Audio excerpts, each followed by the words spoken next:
So I had this whole speech prepared for you guys about how I was going to talk about how this is another example of the Voyager effect, in effect, the one I mentioned briefly in the last episode, and then and it was partially inspired by my own memories of the episode, and partially inspired by me actually going and doing all the behind-the-scenes stuff. I actually watch all the and read, and you know, I guess read all the behind-the-scenes stuff usually before I watch an episode. So that's my prep work, and then I watch the episode with analysis mode on. And it's like, cha. And so I was fully prepared for this to be another one of those bipolar, it's good but it's terrible kind of episodes. However, while it is worth noting that certain aspects of this episode are pretty bad, overall I don't think that really applies here. This is another good example of we're going to do something ridiculous in order to accomplish something good. The nebula, the threat, none of that is actually really the point of this episode. The point of this episode is 7 of 9, or rather, 7. However, it's funny because it didn't start that way. There's a gentleman who's I want to name drop here, which nobody will know the name of. His name is James Swallow, and he's a British writer, cool guy, and he had like this. This is just a cool story. This doesn't really add anything to the episode. I just wanted to share this with you because I think this is awesome. This is a gentleman who really liked Star Trek and had been trying for years to get a script into Star Trek. For those of you who don't know, at least back in the day, I don't know if this works this way anymore, but there were 3 methods of producing scripts, or at least baseline ideas, I should say, that went into an episode. Usually, sometimes the in-house writers would come up with a script. Sometimes someone else within the company would come up with a script, and this is the most common, someone would sell scripts, and it was like very rough drafts of ideas, very rough usually, with only the basic frameworks of what they want to accomplish with the story, and they would try to pitch those to Paramount or to the studio or to whoever, and they would say, hey, I want to have a story about, The Shining in space kind of a thing, and those would be purchased, picked up by one of the in-house writers, and that in-house writer would actually write the teleplay and script based on that idea, right? So James Swallow had been trying to sell a script in this manner to Star Trek since The Next Generation, since early The Next Generation, actually. He tried to sell it to DS9, he tried to sell it to Voyager. Never succeeded. And yet this episode finally, it went out there, and the tale is funny because it sounds like they were going to reject it yet again until Berman Braga. Or Brandon Braga, excuse me, get the right name here. Brandon Braga got a hold of it and said, this has some real potential. And Brandon Braga, who at this point in time was finally starting to exert some creative control over the franchise, said, let's actually do something with this. And so, James Swallow got the call and said, hey, we're finally getting it. And he was so jazzed to finally be someone who was contributing to the history of Star Trek. And I mention that because it adds, it's almost a reminder of the sense of wonder and enjoyment that some people, I feel, tend to forget exists in life in general, not just in the olden days, but in general. The idea of actually contributing to Star Trek being this big moment and something that's like amazing is something that is kind of lacking in the modern era, and that's probably in no small part due to the fact that Star Trek's kind of been dying lately.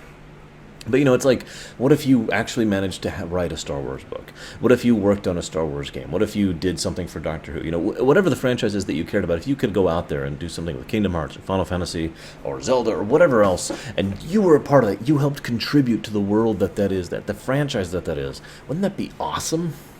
So I just felt like sharing that. In fun little additional thing, they actually named this giant nebula the Swallow Nebula in honor of the gentleman who got the script in. Now, the script bounced all over the place once it hit the internal writers, and was originally actually going to be a Janeway episode because Jerry Taylor was writing it. If you've heard me talk about her and her fixation on Janeway, you know exactly why that is. However, it was very quickly determined by everyone else that no, it would be much better if this focused instead on 7. And the shift of the episode shifted away, because the original thing was all about the threat and the doom and the isolation, and again, it was kind of like a Shining situation. But then it kind of shifted more and more into more of a character piece, and I feel like that's one of the reasons this episode succeeds so well, because everything that doesn't have to do with the character drama is kind of silly, and in some cases, frankly nonsensical. But this is something Voyager's done many times, and this is why I say this is not actually a bipolar episode. It is simply a Voyager episode, or even a Star Trek episode, or even just an episode in general. You're going to do something ridiculous? Fine. Do something with it. Make something of it. And they did, and that's awesome. So, I also want to give huge props to Jerry Ryan and Robert Picardo, both of whom literally sold this episode. Good directing work, too, if I may. But let's start going down the list here. I like the idea of Seven socializing. I'll talk a little bit more about socializing in a little bit, but I like the presentation of how there's a total lack of interest in the substance of socializing. She is looking at it as if it is an objective, and that's obviously a flawed perspective, because the objective of socializing is to socialize. Now, there are things you can get out of socializing: status, perception, communication, information. There are ways to get objectives out of socializing, but the idea of just socializing is to socialize, right? And that's one of the things the Doctor tries and fails to explain to her. It is, of course, a little bit pat in TV terms that she starts the episode desperately wanting to get away from people and ends up trying to get closer to them, but I don't actually think that's bad, because that is very in character for Seven. This is a woman who literally does not understand what she wants. No.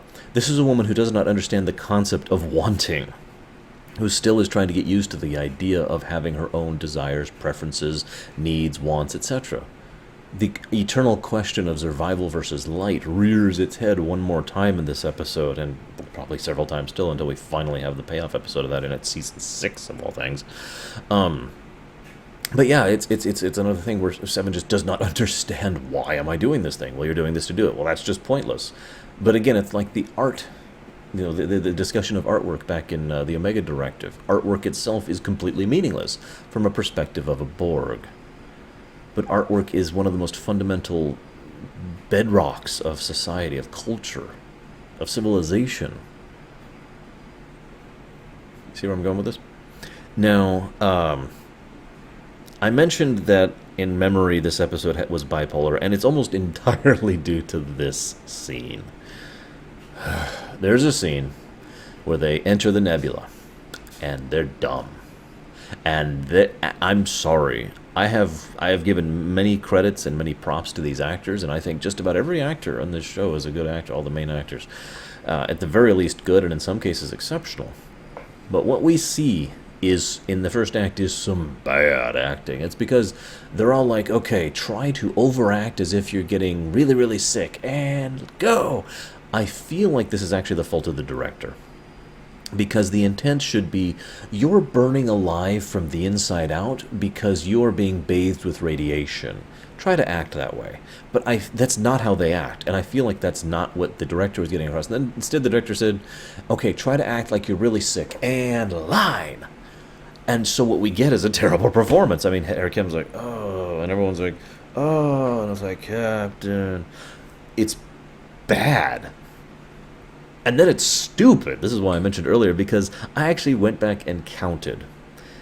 Let's look at the chain of events, all right? Here's this massive nebula. Okay, let's enter it. All right, we've entered it. I'm detecting some unusual radiation, and oh god, I'm sick. Okay, this is Star Trek. That should have been sign 15 to turn around immediately. But no. The thing that makes this funnier is because of the way that ships work in Star Trek, they kept going forward. So, like, here's the edge of the nebula, right? Here's my phone. Okay, so here's the edge of the nebula. And, like, Voyager's like, oh, and then they start getting sick. Why does Harry get sick first, and by himself, by the way? Why does no one else get affected by that? That always bothered me. Anyways, so they're like, oh, God, we're getting sick. Oh, no, we're getting sick. Oh, God, we're all sick. Cue the credits. Here. And it's still going. 30 seconds. 30 seconds pass, and then the order is given to turn around. They don't actually turn around then, by the way. They actually go for like another minute before Tuvok stumbles to the thing and turns them around. So I just picture this. This is so stupid. It's like I was talking about with the emergency procedures. How nobody in this show knows how to deal with emergency situations quickly and immediately. They're just like, oh God, what do? We feel so terrible for some unusual reason that probably has nothing to do with the radiation or the nebula we just entered. Let's just keep going. I laugh every time I see this scene, and it's dumb. I also, one thing as an aside, the hugeness of the nebula is interesting to me. I don't think it's a negative. It's just interesting that they have this nebula that is gargantuan. A nebula that, well, we have a weird situation here, because they talk about it taking a month to go through it and a year to go around it. Now, that's probably just a generalization, but even if we look at the math of that, that only adds up if they're going the same type of speed in both locations, right? Unless the nebula is really, really weird in like all three directions. Remember, this is space. And we see a picture of the damn thing. So the only logical conclusion here is that they're talking about going around it at warp. Now, I'm okay with this idea. I like the idea that the ship, that this nebula is so colossally huge, light years upon light years across, such that it would literally take a month, or however, 28 days, however long it actually takes, to cross it going straight through at warp. I like that idea. The reason I bring it up is we never see the ship at warp. It always looks like it's going at impulse. So if that's true, and I'm just bringing this up to be nitpicky, admittedly, but there's a lot of nitpicky things in this episode, and it just kind of built up, which is why I'm bringing them all, or at least some of them up. So let's say they are actually going through the nebula at impulse, okay? Let's just assume that for a moment. If they are, why would it take a year to go around? They don't need to go impulse around the nebula. They could go warp. And they can go warp in 3 dimensions, so it should probably take something closer to the lines of, I don't know, like a day to go around it, if they're going through it at once. But, of course, if the reverse is true, if they actually were going through at warp, why does it never show them going through the nebula at warp? You see the problem here. There's a lot of niggling holes in the way this episode is presented, and it did admittedly detract from it. But again, I'm willing to accept it, because they did something good with it, which I'm still building up to. I like the idea of the quiet peril. It's a very hard thing for me to describe. It's something I've been in my life many times. The idea is everything is totally normal and nothing is wrong, except if one thing changes, everything is worse in every way. It's really hard to describe properly, because when you're in genuine peril, when like there's a Tyrannosaurus Rex chasing you, or when you're dangling over a cliff, or when you're on fire, there's something immediate. You have something to react to, you have something to work on. The quiet peril is something you can do nothing about other than trying to maintain the status quo as carefully and precisely as you can, because if one thing messes up, it's over. This episode is the quiet peril in a nutshell. We have to cross this nebula. It's going to be like a month journey. We have to constantly be doing maintenance that's usually being done by about 100 people. By 2. Well, really, just the 1. And that is, again, precarious situation. One of my favorite sections in this episode with regards to the quiet peril idea is much later in the episode. Seven mentions how it is taking nearly constant work and maintenance just to keep the ship running at all, which I liked because it was a good way to emphasize the fact that, one person cannot effectively run a ship. By the way, one person flying a ship for 30 days. Now, okay, you could say that 2 people are running the ship, but you get my point. That's a little bit ludicrous, speaking as someone who knows just a little bit about ships, both science fiction and real life. But I'm willing to let it slide, because they did something with it. Question, though. Why is it on a ship where being prepared should be the first mandate that nobody actually thought about the problem this would have on the the biogel packs in advance, since this radiation affects biological things? And I'm just saying, maybe this should have been something that they should have looked into in advance, but nobody even mentions it, so all of a sudden, oh my god, it's affecting the sensors, becomes a thing in midway. I do like the hesitation of putting Seven in charge of this entire situation, because it shows, I mean, on the one hand, you have no choice, and you know that, but that doesn't make it an easy decision to do, does it? I mean, think of the history they have with this person. She's only been on the show for a season, not even a full season, although we're splitting hairs at that point.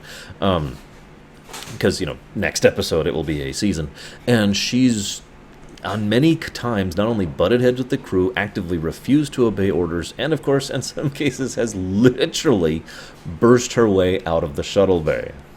Because, I remember that episode. Lots of people remember that episode. So it's very understandable that they were very hesitant to put the lives and fates of every single person on the crew, which I'll remind you includes several children. Actually, I guess that's only one child at this point in time, isn't it? My bad. Anyways, in the hands of someone who is, realistically and militarily speaking, unreliable. I also want to add my own personal horror at the situation. The idea of being in that kind of situation is beyond horrifying to me. It's the absolute expression of powerlessness. You go to sleep and you wake up, right? If everything goes properly. But what if things hadn't gone properly? Seven barely got them across the line there. Really, she did. How horrible of a thought it is that you go to sleep one night and that's it. You never get up again because something went wrong on day 37 or day 18 or whatever. And there was nothing you could ever even do about it. You wouldn't even know about it. And that thought is horrifying to me. I'm almost discouraged that they didn't show more of the nightmare that that kind of a concept is. Even ignoring 7 of 9 into the equation, just the fact of, okay, get in this thing, and if all goes well, you'll wake up. What if all doesn't well? Then you'll never wake up. You know, it's... Oh. Should I even bring up the fact that they managed to make like 100 plus, however big the crew is at this point in time, stasis pods out of thin air, and the space to carry them? No, okay, didn't think so. Let's just move on from that. Now, let's talk about the isolation thing. One of the things they do really well with the directing, and this is weird because the director was so bad earlier, is they showcase the idea of isolation visually and audibly. There's scenes where you see they have big wide angles. Most of the set is visible, and you can see there's no one there. Nothing really active, nothing really going on, just an empty room. And you get that feeling, that vibe of emptiness as Seven just walks through, silently going through. They actually added new music for these scenes for one of the first times in Voyager history, with this whole violin piece trying to emphasize just how quietly empty this entire sequence was. It was very well done. And the funny thing is, it's all indicative of Seven's personality, as indeed everything is. Basically, from the moment they go into the stasis chamber till the very end is all about Seven. This is what I've been building up to. But before I go into that, I want to talk about one other thing. The Twilight Zone. The episode, Where Is Everybody? I've always really liked that episode. I've always been of the opinion that there are two kinds of Twilight Zone episodes. Really, really good, and really, really bad. And basically nothing in between. It's my same opinion I have about the original Star Trek series, for example. But Where Is Everybody is one I put in the really, really good. It is a very particular form of incredibly creepy, and when the reveal finally hits, it's almost amazing in how mundane it is. I don't want to spoil too much, but I'm about to because I have no choice to talk about it. The whole point was this was a guy, not a former Borg, just a guy, probably military, who was just in an isolation booth for however long. They say, I forget how much, but it was a long time. But even that wasn't even a month. This was less than a month, we're talking. And this man lost so much of his capability to function that he literally fantasized an entire fantasy life, fantasy world, fully hallucinated, audibly, visually, everything. He completely flipped, and he was just a guy. Now you're like, well, that's the Twilight Zone. Yeah, but as we've seen in real life, that's pretty much what happens. In fact, that's almost a documentary in terms of how that will happen in real life. I'm not kidding. Human beings do not handle isolation well. We never have. A lot of people want to be alone more in their lives, and that's understandable. We're very crowded in our lives. But I guarantee you, after the first week, or month, or year of living on your own, and that's just partial isolation, because you still go out and interact with people, that gets to people. Now imagine a few days of total isolation. No interaction with anyone else, period. Now push that days to weeks. Now push it to a month. You see where I'm going with this here. One of my biggest regrets of this episode is they bothered to try and technobabble why Seven is hallucinating when they don't need it. A human being, a completely normal, adjusted, ordinary human being, would also be hallucinating his balls off in these circumstances. Of course Seven is going to. This is a woman who went from being accustomed to the cacophony of the collective and then had to adjust herself down to the relative silence of the crew. And there's one thing that's been true in her character arc well, okay, there's been several things, but one thing relative to this that's been true in her character arc this entire time is she has actively been trying to get along with the crew. She's actively been trying to react to them and respond to their attempts to reach her and reaching out to them in her own usual way because she wants to be part of that group. She does not want to be alone. And that's very understandable. So while the episode starts with her disgusted at the idea of socializing because it serves no purpose, what we see in that and the beginnings of the second act is that she draws some of her own strength from her negative interactions with other people. It is very likely one of the reasons she has been so obstinate and so argumentative is because that is one of the ways she uses to adapt to her new lifestyle.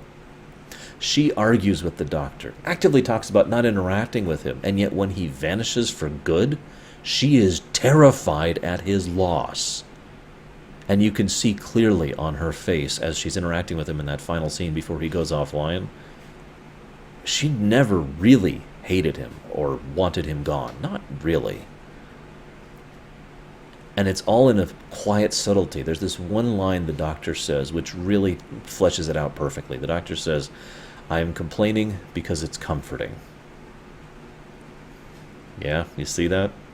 Because then Seven does the same damn thing.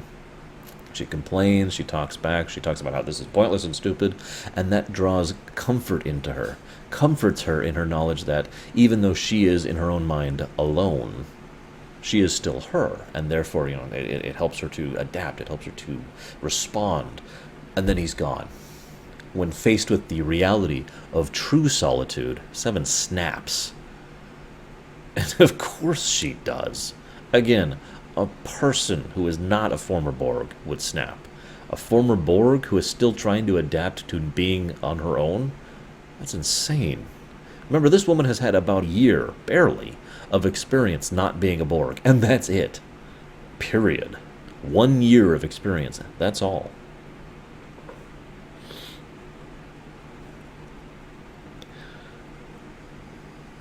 Now, I want to talk about a couple other things. This is the meat of the episode. It's all about 7 and 9. Or, excuse me, 7. I keep wanting to say her full name as an honorific, which is what I usually do. And then I keep realizing that 7 is her full name by my own rules, so forgive me. I keep slipping up on that. A couple more notes. I like how she uses the holodeck in order to help her solve the war problem. And you might be like, well, why? Well, because it is actually her working through the rules, really. She wants assistance on fixing the problem. The holodeck computer is the computer. So she is basically querying the computer through the interaction of the holodeck characters in order to help her fix the warp time. And I thought that was both clever and very amusing. No, second thought, socializing. Now let me make this absolutely clear. For a sentient being, it is my opinion that socializing is mandatory. I have said many times that a child will learn more on the recess playground than they will in the classroom because of the social interactions with the other kids their age. You react, you do something, and I react to you, and you react to my reaction, and I learn based on your learning of my learning. It's a loop. Social interaction is a loop, and it's how we learn, how we grow, how we adapt, how we change, how we move, how we interact. It affects so much of our lives as human beings. That being said, I've also said that there's nothing wrong with being introverted. But it is worth noting, an introvert is not someone who doesn't want friends. An introvert is not someone who wants to eschew all social interactions. Most introverts I've known, real introverts in real life, usually have 2 or 3 friends that they're very close friends with, and that's it. And they're shy or quiet or don't interact with other people because they're introverted. Now, I have been honored to be one of these friends in several of these occasions with regards to these introverted people, and I think that's awesome. But again, the key distinction is they're still socializing. They still get social interaction, either at the workplace or out and about, because there's still social interaction even if you're not really participating, and, as I already mentioned, with those individuals. There's nothing wrong with that. But I mention this because 7 is not an introvert. I've heard this before. 7 is absolutely not an introvert. Quite the contrary. 7 is actually very much an extrovert. She's very forceful, very presentative. She very much wants to push herself out and interact with others. She just doesn't know how to go about accomplishing the thing that she's not even sure she wants to do. Again, year old, remember? Now, one other thing that is really, really, really good is the introduction of the alien in this episode. He's a great red herring. Forgive me for spoiling this for people who haven't watched this. I recommend people watch the episode and then watch my things in general. That's going to be true with Babylon 5 too, which may have started by the time you see this. We'll see. I haven't started it yet by my perspective. Here's hoping. It depends on if I get my schedule in line. But anyways, he's a great red herring because the way he presents himself on first viewing, and this makes this episode really good on a second viewing. First viewing, he's this creepy, manipulative, almost sadistic, almost seductive. I'm trying to be horrible kind of a person. And yet on second viewing, he is absolutely none of those things. Listen to the words he says. Listen to how he says them. He is literally an embodiment of Seven's lack of understanding of other people. The way he talks, the way he interacts, his whole espoused goal of, I want to be the first one to cross it, and I want to see what's on the other side just to see it, which Seven herself rejects as ridiculous. We would not be crossing it if we didn't have to, she says, because the very thought of doing something like that is stupid. And yet she knows humans do that all the time, doesn't she? Everything he says is from her own mind, because he never existed, remember that. And so everything he says is her own mind explaining her perspectives on things, her perspectives on them, and her perspectives on herself. It's really, really telling on her character and the way she views the crew. But the one really interesting thing is, this gets taken up to the next level when she starts hallucinating about the rest of the members of the crew. And the idea that she does not care about the rest of the crew. Janeway earlier in this episode makes a point that she has a gut feeling, a faith in Seven, that Seven wants to do right by them, that Seven has a loyalty to the crew.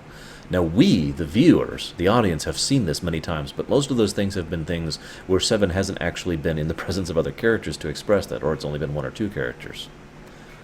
I like that idea because this episode really drives home the point that Seven does genuinely care. She may not even understand what that word means, but the objective of the positive outcome of the crew of her ship is something she considers a mission objective. Or, to put it in slightly simpler terms, she cares about her crew. And I like that, because it makes sense for two big reasons. Reason one, even if the crew was just a bunch of bastards, it's still possible this would happen because they're her only option. What's her other option? Go back to the collective? It's very clear, and this episode makes this clear too, that the idea of going back to the collective is horrible to Seven. She does not want to lose whom she is. Not the human, the individual. So her only other option is nothing. So the idea of her being stuck on this crew, she would naturally grow to have an interest in their interest and in their well-being and all that fun stuff. Again, even if they were being bastards or destructive or obstinate or whatever towards her. But what have I been mentioning all these episodes? Yes, Taurus has been kind of bastardy towards her several times, and Harry was once when he was supposed to be Taurus. I talked about that before. But that's it, really. Tom has been reaching out to her. Harry has been reaching out to her. The Doctor's been reaching out to her. Tuvok has been reaching out to her. Even Chakotay has been reaching out to her. And, of course, Janeway, the mother figure. All of these members of the crew have been trying to reach her, reaching out the hand to the person who doesn't understand what an outreached hand means. And I feel like and this is the second reason, this has had an impact on her. They are her new collective in terms she can understand, and they have demonstrated that her well-being is important to them. Several times, actually. The Voyager crew has actually gone to bat for Seven twice in a major way. And again, this is just in Season 4. That has an impact on someone. Especially someone who thinks in such blunt and survivalist terms most of the time. So, yeah, I think it's actually really great that Seven went to such extensive means and pushed herself so hard to save the crew, even while a part of her mind in the back there is saying, why do you care about these people? And I don't think it's a situation where she's not sure or she's uncertain about her own feelings. I think it's the fact that she doesn't understand her own feelings. She doesn't fully comprehend why this crew matters to her. or why she matters to them. I have a couple more notes here. Actually, I only have two more notes. Sorry. Look at this. I'm using my old notepad like a plebeian. I need to buy new notepads, but I'm kind of broke right now after having to repair the computer. Don't donate, please. The next note is there's actually almost a throwaway line in this episode, which will be used to immense effect in Season 6, in the final, what I believe to be the culmination of Seven's story arc. I forget the name of the episode, but we'll get there eventually. She mentions how she was disconnected from the collective for a couple of hours. I believe it's literally 2 hours. And she could not deal with it. She was completely overwhelmed by it. And it's almost a throwaway line. But not only is it important for her character development, but again, will pay off when we get to that episode where we find out what happened during those few hours. Final note. She goes to socialize with the actual crew. Not a holodeck recreation, not her own hallucinations. She sits down with Taurus, Tom, and Harry. And I really, really like that both Tom and Harry went way out of their way to try and... In social circles, there's probably a term for this, and I don't know it, but it's basically laying out something for someone else to join in. In other words, you are making the effort to include someone in a social interaction. You know what I'm talking about. I don't know what the proper term is for that, but you are actually saying something that you know that person can talk about, or has a perspective on, or has information on, or is interested in, and you lay it out there so they can then pick it up and interact. And that helps bring them into the group so that all of us can now interact right there. It's an invitation kind of a thing, right? And Tom and Harry both go way out of their way to put down that invitation and say, yes, here, how was the thing? We heard you had to deal with the doctor. And Tom, of course, does that lightly joking tone he does to help put her at ease and to help disarm the situation. It was very well done. And again, shows what I just talked about. They care about her. And her body language as she sits down, still kind of clenched. The desire to not be alone adamantly expressed in everything that she's saying and doing. It's hard not to sympathize. That's all I got for this one. Next, we hit the end of Season 4. Hope and Fear. Another 7 episode. Kind of. We'll get to it. I'll see you around, guys.